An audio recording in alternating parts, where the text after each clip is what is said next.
Hello, everybody, and welcome to another live English class. I'm Christian, and this is Canguro English.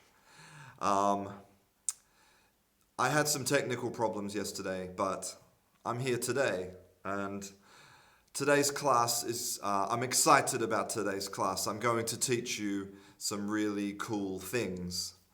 Um, so, if you're not connected with me on social media, if you're not on Facebook, on Instagram, then you're missing out on a lot of things, a lot of exciting things. So connect with me on social media. There's more than just YouTube. uh, Hello to the students we have in class already. We have Bakhmutov, Ivan. I suspect you're from Russia. I don't know. Francesco, Andrea, Khulud, Patricia, Gosia, Felipe Jose, Fatah from Kurdistan. Lots of great students. Yes, of course, Bakhmutov, you're from Russia. Your name is very Russian name. We have Chirag, Eileen, Sajiv, Chirag in Australia. Great to have you here. And of course, Luigi Carcatizzo. Good pronunciation. Benchi, my Russian gangster. Lutza Krishnav in Nepal. Wow, I would love to visit Nepal one day. Chirag living on the Gold Coast. Very nice, very nice. Okay, let's start the class with some vocabulary. Okay, guys, name 3 spices. Who can tell me the name of 3 common spices for cooking? Who can tell me? And remember, in English, there's a little difference between herbs and spices.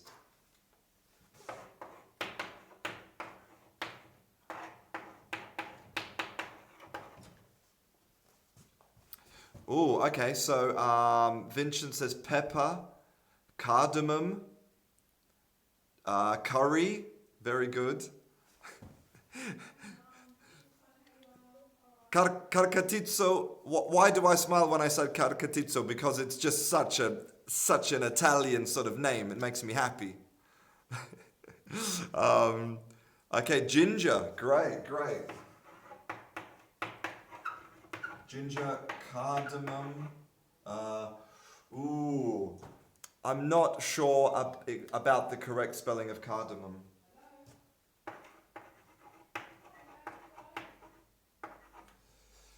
No, it's definitely not that.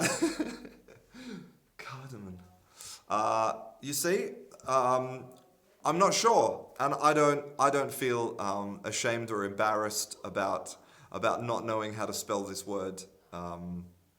The English language is complicated. Spelling is not phonetic, but I know that that's definitely not how you spell cardamom. Cardamom. Yeah, I think it's with a double M. I think it's with a double. I think it has a double N. I'm not sure. I will look in the dictionary after. Yes, ginger, great. Chili. Yep. Chilies. Curcuma is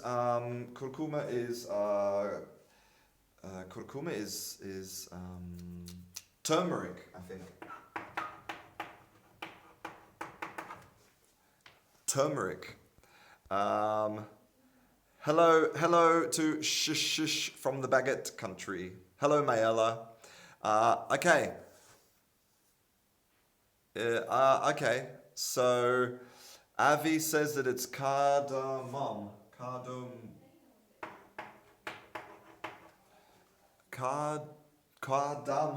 Okay. Thank you to Francesco. Cardamom. Okay. Cumin. Very nice. Cumin.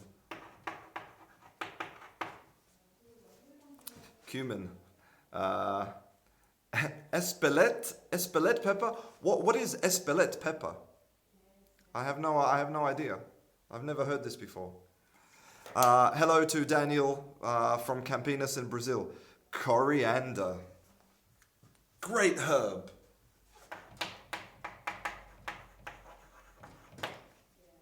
It's an interesting thing in English. And also nutmeg. Very good. So in English, herbs in general are things that we, like flavors that we add to food from plants. But like normally the leaf of the plant, the green part of the plant. So, on here, coriander, for example, coriander is a herb. Mint is a herb. Mint is a herb. If it's a like a plant, the leaf of the plant, we call it a herb. And also Fabrizio, basil, of course, basil. Basil. But if it's more like a nut or a fruit or a seed, if it's not the green part of the plant, it would be a spice. So rosemary, another one. So rosemary's a herb, not a spice. But I know that in some languages it's the same thing, spices and herbs. So Espelette is a famous town. Okay, so Shush says that Espelette pepper is from a famous town in the southwest of France. So it's not just pepper, it's Espelette pepper. Wow. I hope that one day I can try Espelette pepper. Tomislav says oregano. Oregano also is a herb because it's like the green part of the plant. Okay. Now, let me tell you about something very stupid in English, okay? Hot. If you eat some food and then you say to your friend, "Wow, this is hot." I don't know if you mean hot temperature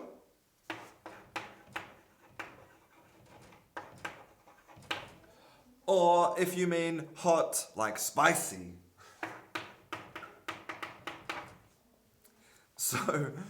So when you say food is hot, everybody always says, "Do you mean temperature hot or spicy hot?" Always, every time. So yes, it's better to say that. If you want to say that it's hot, you can say it's spicy. Go away, go away. Okay. We have a lot of words like this in English where you have to clarify, and it's ridiculous. Okay. So the same as in Arabic, khulud. Hello to Walmir and Adriana, both from Brazil. Brazilians. Lots of Brazilians. Okay, let's continue here. Okay.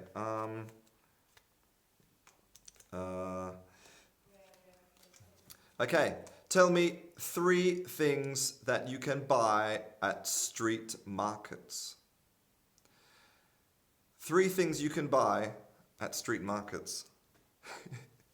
So Sajiv says that you can also have spicy friends.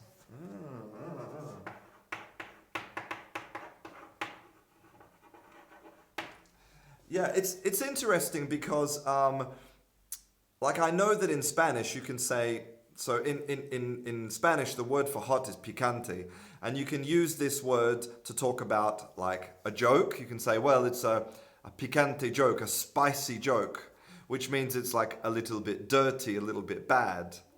But in English, it doesn't really have the same effect. So, spicy friends sounds very strange in English. Okay, so, you could buy vegetables at a street market. Spaghetti, tomato, and cheese. Vegetables, meat and fish, fruits, coffee, a little plastic Eiffel Tower. Takeaway food. So, it's a great question actually from Anderson. Anderson says, if the food is temperature hot and it's also spicy, what do you say? So imagine this scenario. You're eating something and you say, man, this is hot. And your friend says, is it temperature hot or spicy hot? And you say, both. That's English. That's the solution. Simple solution is best. So Chirag says you can buy small jewelries. So jewelry is uncountable. Okay, it's never plural.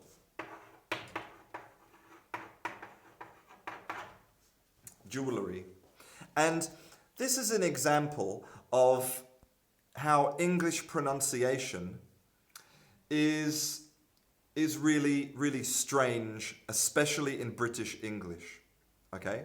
So basically, in British English, the more posh your accent, the more educated, the more high class your accent, the less vowels. Like, look at this word, for example. It has 1, 2, 3 vowels, right? But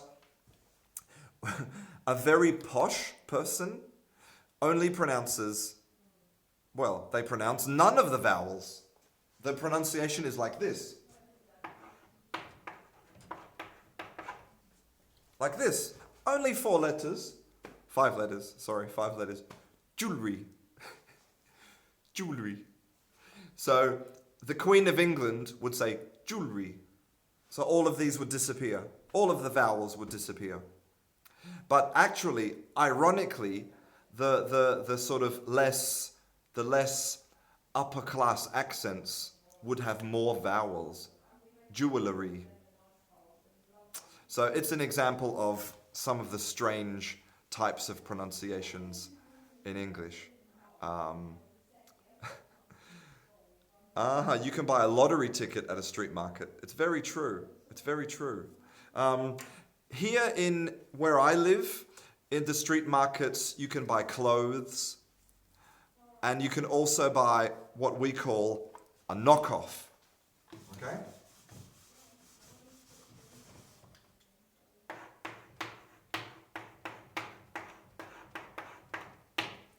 Or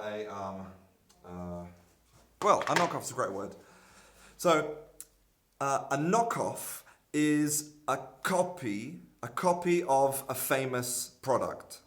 So, for example, you can buy knockoff Adidas shoes at the market for 20 euros.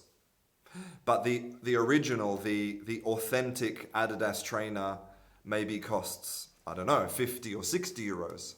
But here in the markets we have lots of knockoffs.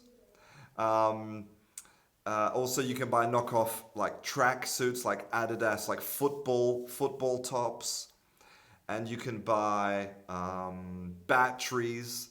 For some reason, they always sell batteries at markets. I don't know why. There's a massive market for batteries. Okay, so a great question from Patricia. Are these knockoffs illegal?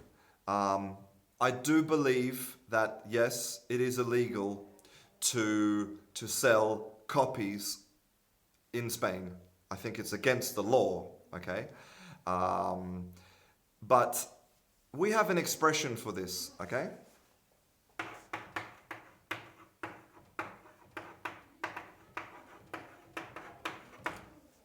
To turn a blind eye.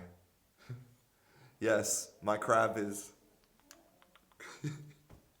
Every time I write, the crab does a little dance for you, a special dance. To turn a blind eye means that you see something which is illegal or bad, but you look the other way, you look in the other direction, you turn a blind eye. So, exactly, a synonym, Krishna, a synonym would be to ignore. So the local police, they turn a blind eye because, it's good for the local economy to sell things. Okay, let's do one more 5-second rule, and then we can start with the class. Today, I'm going to teach you some techniques to improve your writing, and I'm going to teach you also about how to ask questions in different ways. Two things: how to ask questions and how to improve your writing, okay? So, let's have a look. No, these are no good. These are no good. No. No, no, no. No, no, no. Also not good. No. No. God, none of these cards are any good. Oh, I like this one. Okay. Name 3 dinners that make good leftovers. Leftovers. Now, let me explain.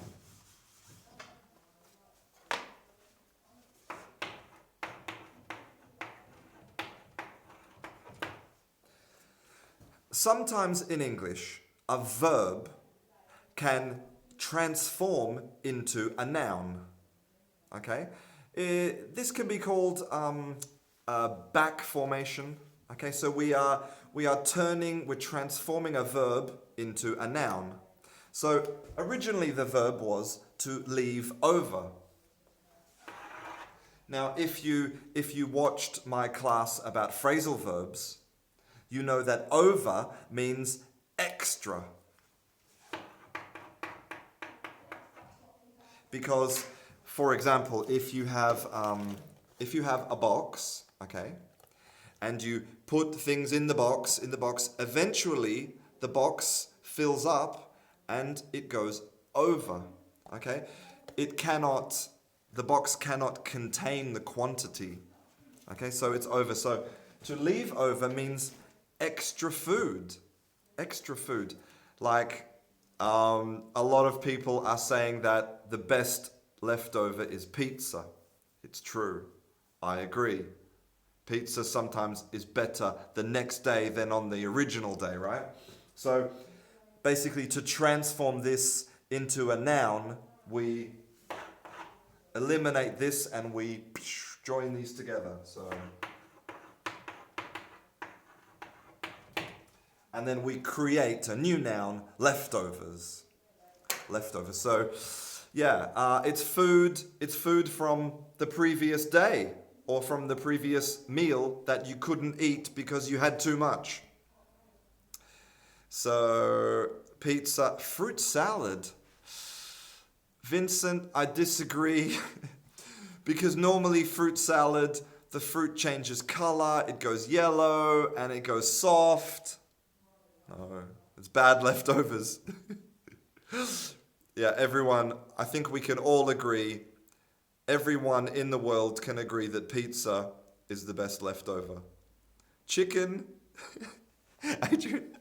Adrian says that pizza ages like wine. Biryani, okay. I've never had leftover biryani in my life, but I think that it would be really good because the flavors, the spices, and the herbs would intensify. Golden Rich says pad thai. Again, I think pad thai would also be good the next day. Chicken, meat, or fish. Tortilla de patata. Yeah, also Spanish omelette can be good the next day. It's true. But, yeah, pizza. Okay, so can you use this noun to describe other things apart from food? No. This noun only talks about food, except if you specify. Let me explain. Right? Okay,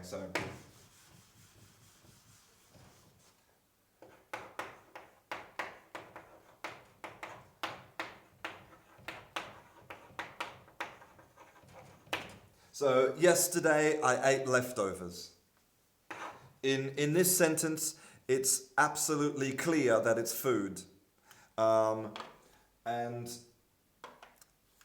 When we don't specify, it always talks about food. But if you specify something different, you can use it. Like, for example,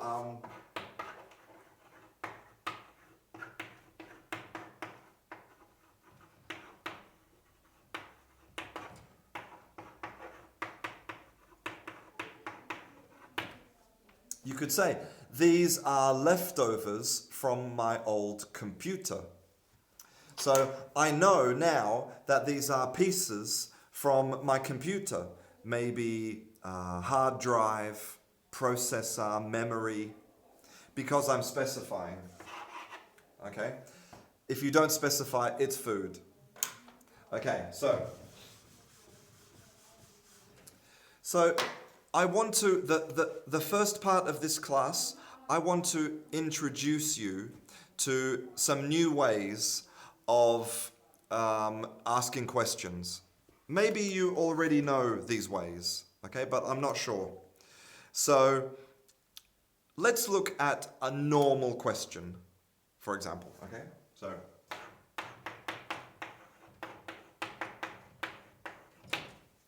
I like pizza. How can I transform this into a question? Tell me. I'm handing it over to you.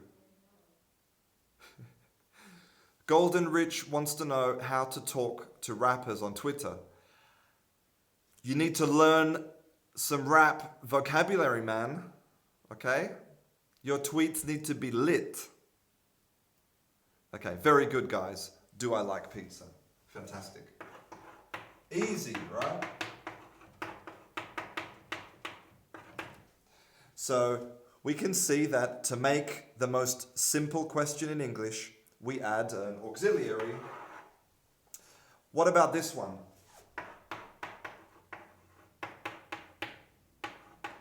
Oh.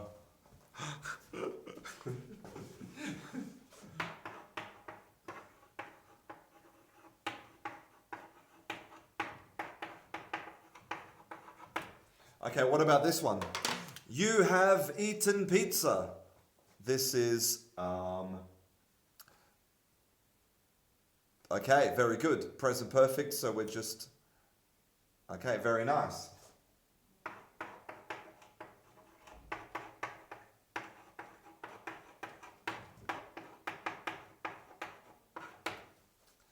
Have you eaten pizza? Or as Venci says, have you ever eaten a pizza? Okay, so we can see that here, here we are doing something called inversion. We are inverting, okay? We are inverting the subject and the auxiliary like this, okay?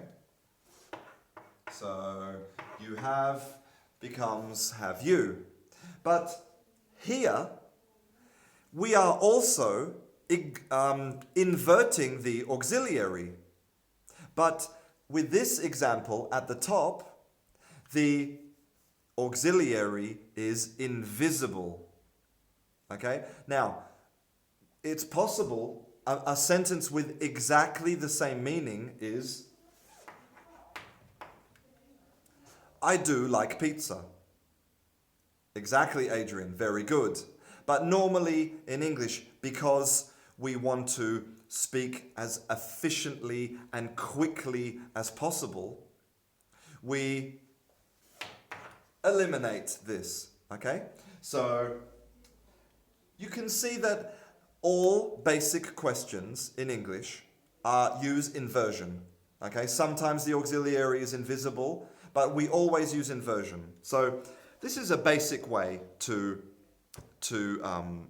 ask a question. But what about this?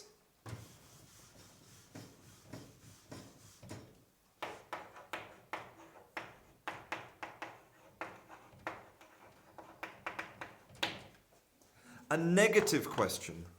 A negative question. Yes, Patricia, when we put the do, when we put the auxiliary, it's to emphasize. I do like pizza. And that's why normally we don't put it in, because we don't want to be constantly emphasizing. So who can give me a negative question? Great, Mayela. Fantastic. Great. Felipe Jose, great.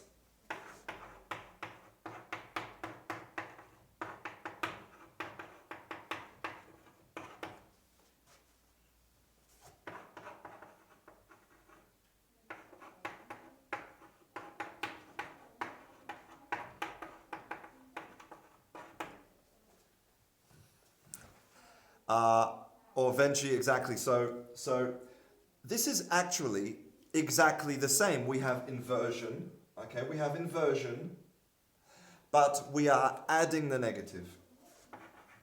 Don't you like pizza? Or have you not eaten pizza? Now, have a look at something really, really strange in English. Something completely illogical in English. Is that if we use a contraction, then we move it to this position, right? We say, don't you like pizza? Which is, it doesn't make sense because if we open the contraction, we are saying, do not you like pizza? Which is not correct. Okay, it's ridiculous. Right. So if you don't use the contraction, we put the not here. Okay, do you not like pizza? And this one, have you not eaten pizza? If you use the contraction, we have to move the not here. We say, haven't you eaten pizza? Okay, Hakuna Matata, no French. Don't speak French in my live class. No, I'm just kidding. Okay, Semper ad meliora, great Latin. I love it. He wants to know, can you use two negatives in a sentence like the rappers? Can you say, don't you not like pizza? And the truth is that yes, you can. You can. And thousands of people every day use double negatives in English. And now, in this particular example, using a double negative is not considered standard English. But in a lot of other cases, double negatives are perfectly correct. Okay? And remember that English language is not mathematics. Two negatives do not equal a positive. Okay? I made a class about this. If you search on my channel, I made a class called Double Negatives, which explains all of this. Okay, negative questions. Now, let's talk about... what's the next one? Of course, the famous question tags.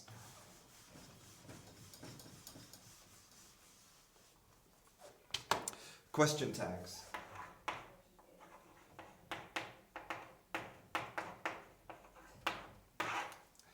Actually, before I talk about question tags, I want to ask you a question.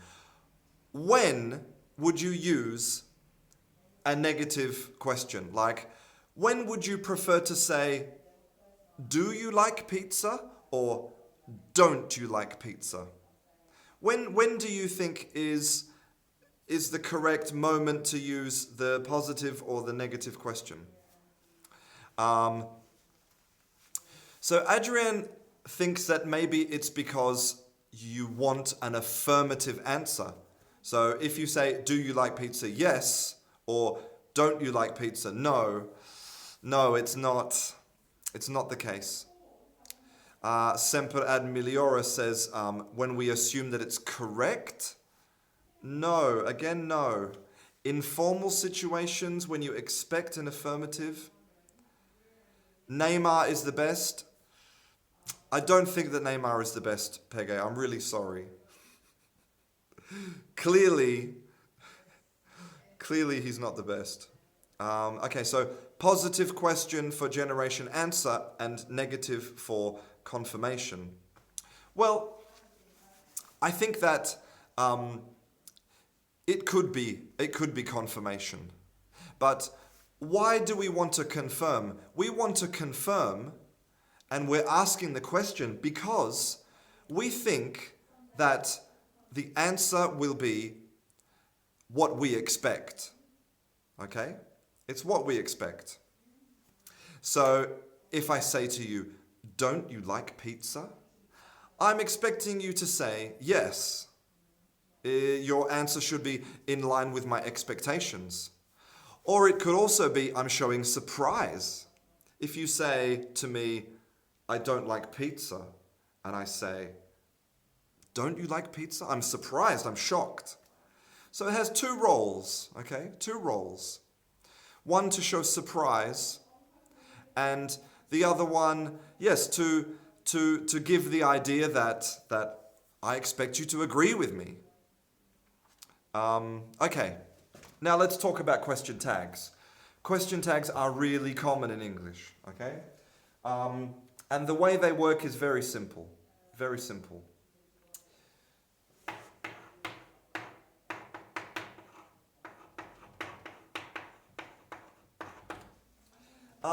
Here we have the question from before, do I like pizza? Do I like pizza?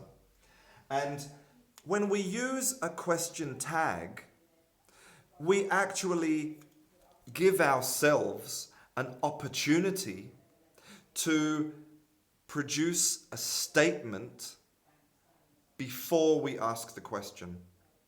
Okay? We have an opportunity to say something which we think is true before we ask for confirmation. So this type of question is more when you're looking for confirmation. Okay?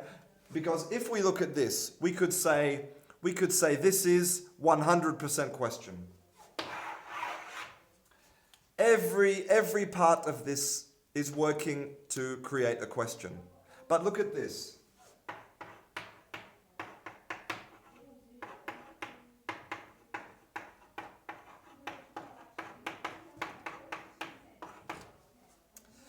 You like pizza, don't you? So we can actually say that this is not 100% question.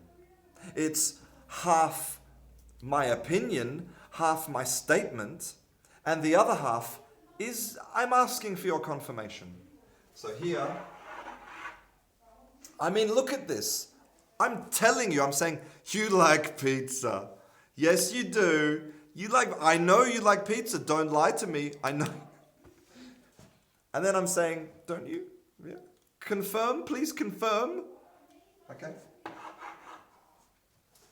You like pizza, don't you? Okay. Now, can someone okay, so it's not funny. Oh. I'm sorry, Golden Rich. I'm sure that you're a super funny guy in real life. Send me a link to your channel. I'll check it out. Okay. You like pizza, don't you? Now, who can tell me the negative version of this question? Because with a question tag, we have positive, negative. Or we have negative, positive. So, who can tell me the negative version of this question? Very good, Adrian.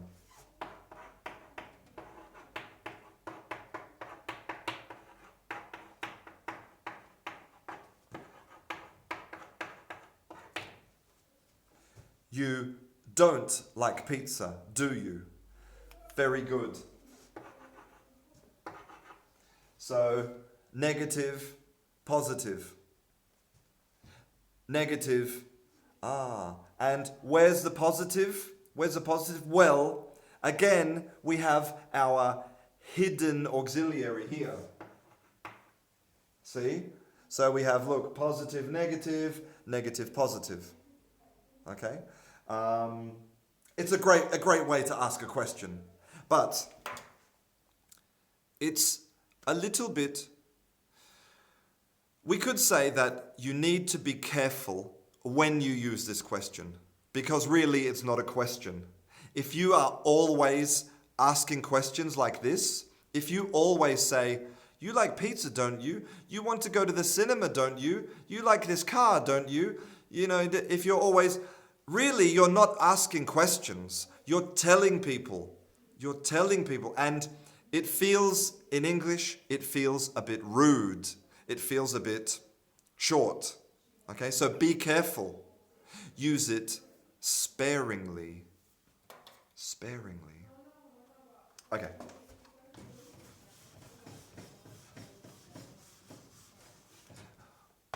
Now, who can give me a more advanced question tag answer? Okay, so we're continuing.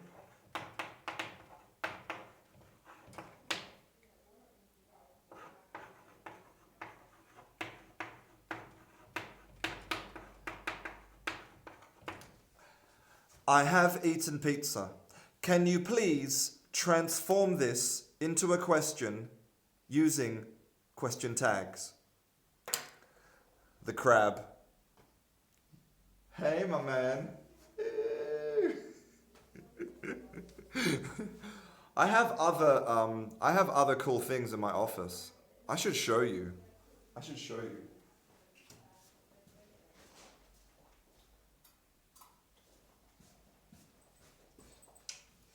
Okay, this is my Hawaiian hula girl. Come on, dance. She's very old. She's an old Hawaiian girl. Come on, dance. Come on. Come on. Normally she goes like this. Come on, dance. Well, anyway, you can see that she's very old. She has, her skirt is, a bit old. It's okay. Shh. Okay, let's have a look at some of your things. Okay, so Marco says that her hips don't lie. Damn, it's true. Look at these. She's like a mini Shakira. Oh, now she's dancing. Look. Woohoo! You have to hold her by the head. Shh. Okay, so Patricia, that's not a question tag. Krishna, very good. Felipe, good. So we have positive, negative, okay? And we're using the auxiliary. For example,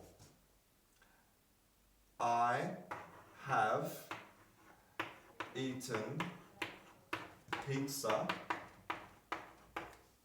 So it's the same, we're repeating, it's the same, it's a statement. I have eaten pizza.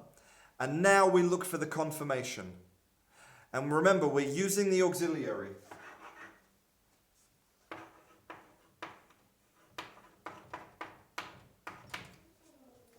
Haven't I? Very good, guys. Very good. I have eaten pizza, haven't I? So we're always using the auxiliary. Positive, negative.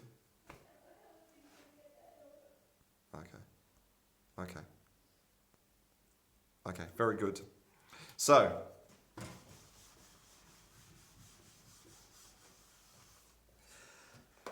okay, now, final type of question I want to talk about with you before we do the activity, which is a declarative question, okay?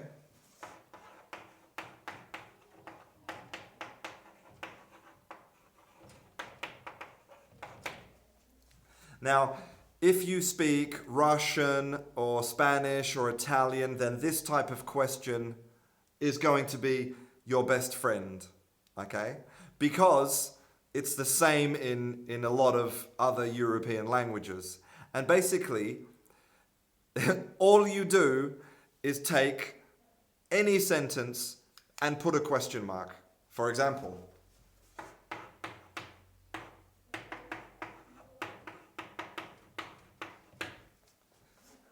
you like pizza.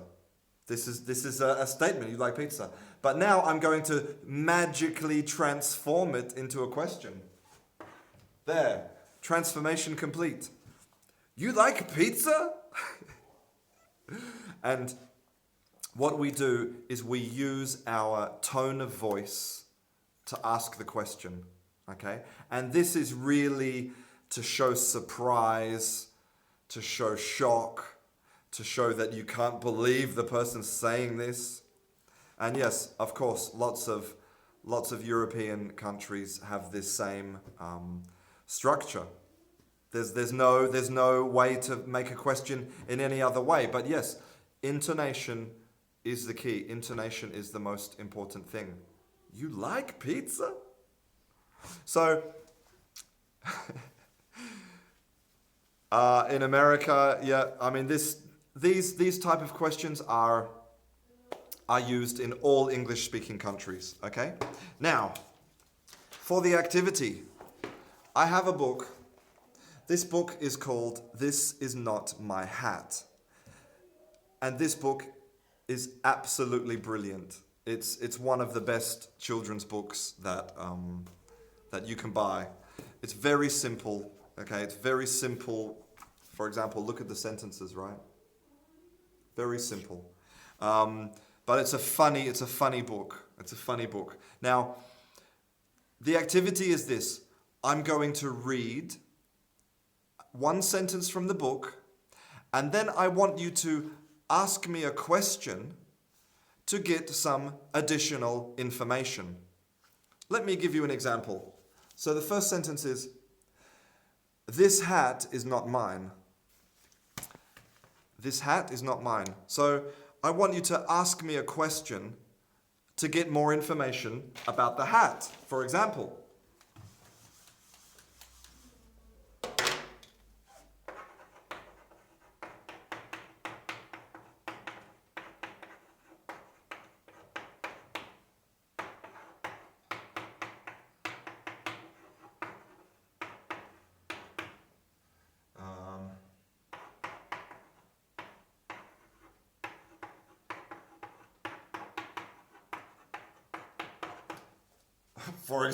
I don't know.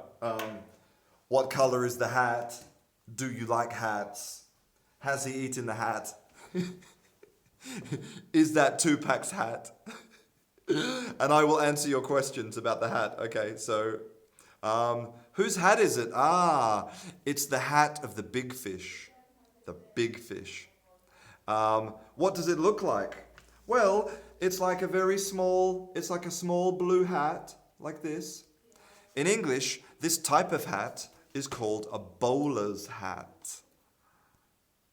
Why do you have the hat? Because he stole the hat. How much is the hat? I don't know. Does it have a hole in it? No. Adrian has made a very formal question. One has to wear a hat at the beach. Oh, Krishna, I love your question. That hat is not yours, is it? Fantastic. A bowler's hat. Very good, yes.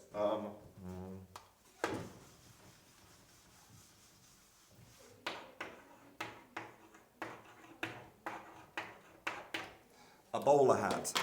I'm not sure why it's called a bowler hat. Maybe because it's shaped like a bowl, or because people wore this hat when they went bowling. I don't know. I'm going to look in the dictionary after. Okay. Next sentence. I'm waiting for your questions. I stole it from a big fish. He was asleep when I did it. I stole it from a big fish. He was asleep when I did it. Ask me a question about the big fish and being asleep. Why? Great question. Why? And also, Lenny, then why using it? Great question. Why did you do such a crime? So shahuda, it would be, why did you commit a crime? We don't say do a crime or make a crime or practice a crime. We say commit a crime. Is the hat wet? Yes, oh yes, the hat is wet. It's underwater. What's the fish's name? It doesn't have a name, it's a fish. Is he sick? He could be mentally sick. Why did you steal this rubbish hat? Because, well, I think he explains in the next sentence. Okay, Eduardo. I'm reading sentences from a book, and you have to ask me a question about the sentences from the book. How weight is it? So no, Britannia, we have to say, how much does it weigh? And then, so he steals the hat, and then he says, and probably won't wake up for a long time. The fish is awake. The fish is awake. Golden Rich, do you win anything? You win my respect and admiration. That's it. Fish and chips, let's eat. Make ceviche. Is he angry? Well, let's see on the next page. And even if he does notice that it's gone, he probably won't know it was me who took it. So yeah, look, he looks a bit angry. Is it dead? No, Felipe, it's not dead. Does the fish snore? Well, maybe he's snoring. Look, there's some bubbles. There's some bubbles coming from his mouth. He could be snoring. Or it could just be oxygen bubbles. No, carbon dioxide. Does anybody here know about fish? Do fish produce bubbles when they're underwater? I don't know. Is that a stupid question? Do fish produce bubbles? No, because they just take oxygen from the water, right? I don't know. I don't know. If you're a fish expert, tell me. Tell me about these things. Is this unrealistic? Is this unrealistic, the bubbles? Tell me. Fish in Thailand are dangerous. Oh. Okay, so it says, and even if he does know it was me, he won't know where I went. So he's going to chase the little fish. Okay, so Oscar says that fish do not produce bubbles because they don't have lungs. Yeah, that makes sense.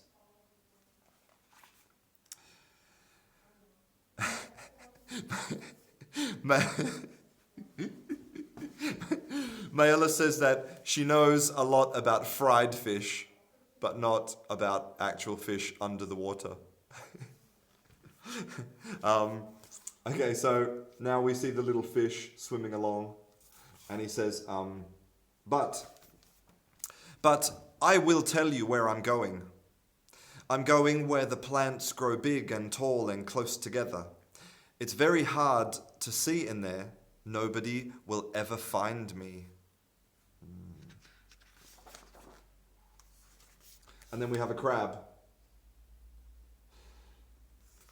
And he says, there is someone who has seen me, but he said he wouldn't tell anyone which way I went. So I'm not worried about that. Consider. So the thing I love about this book is that, I mean, with one little eye, with only the eye, we have so much expression. I mean, it's just such a talent. You know what I mean? What a talented. And then here he's talking about his feelings, okay? He says, I know it's wrong to steal a hat. I know it does not belong to me, but I'm going to keep it. It was too small for him anyway. It fits me just right. Do you know this verb, to fit?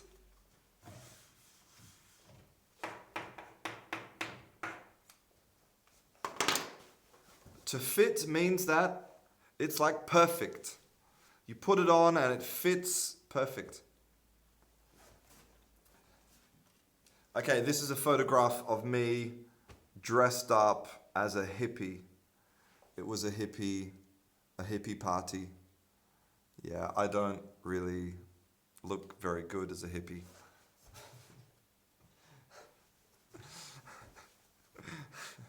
It's not really, no. Okay. And look, I made it. Where the plants grow big and tall and close together. Yes, it's true. In the photograph, I have the fish hat. I knew I was going to make it. Look, he's entering the plants. Fish, the big fish. And then... Nobody will ever find me.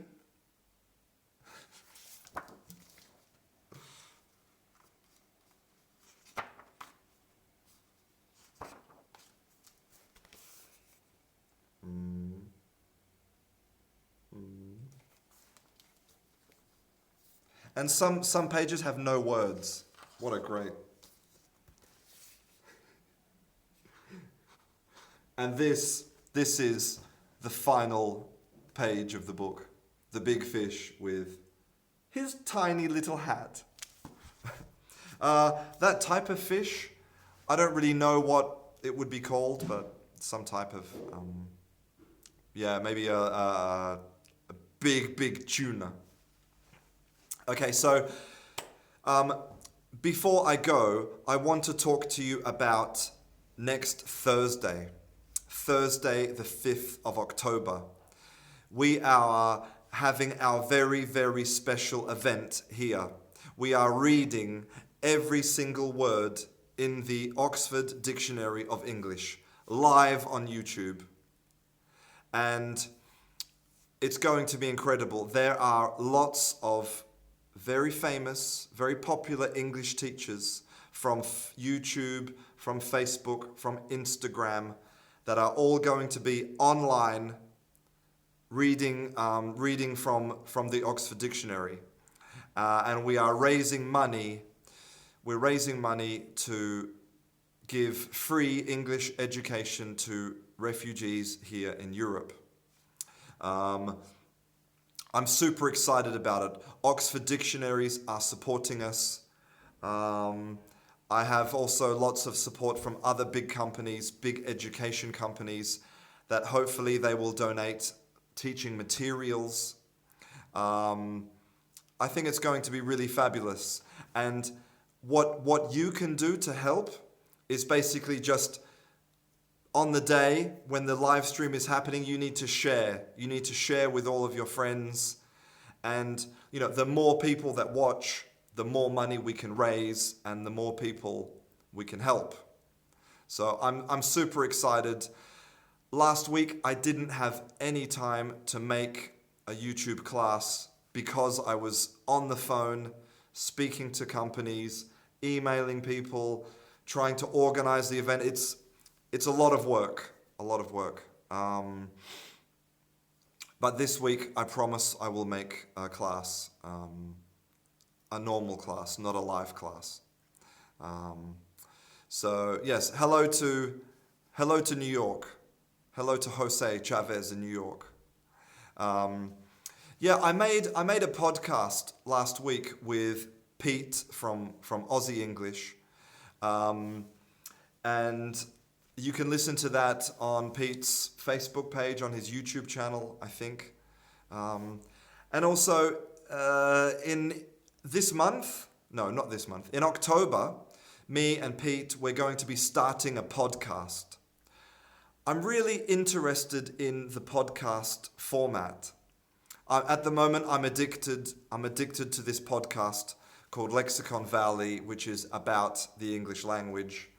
And I would love to create a really good quality podcast about language for English learners.